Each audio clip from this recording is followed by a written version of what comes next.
तो जा बढ़िया से खाबे पीबे और अपन आहार बनाबे, अपन घर पूरा के काम धंधा सबके करबे और ऐसे हम सब मिल के हम आदेश कराती है कि 7 दिन तक कोई बिना खाले पीले जीवित रहे।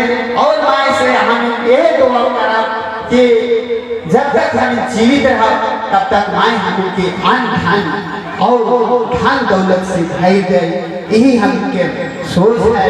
और माय पूरा समाज के जे सोच है ओके ऐसे पूरा करना। और ऐसे हम 7 दिन के बाद में हमें सब पूरा परिवार जो मेहमान मने आया इनके द्वारा ऐसे हमें ये माय के प्रसाद के रूप में ग्रहण भेंट कर पाए, सकर बाद में अपन पेट की भी भर पाए।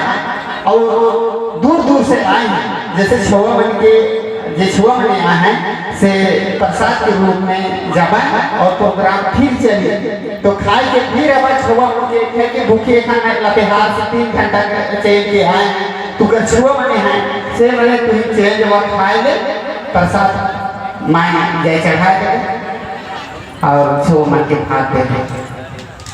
तो सिरका से जो भजन में भी आई है, सिरका से उम्र चाहिए सिरका से। उसके बाद में आप मालपुटी वाला तैयार रहिए, मालपुटी वाला को रोक के रखे थे, सिरका से जो आई है वो चले आएंगे।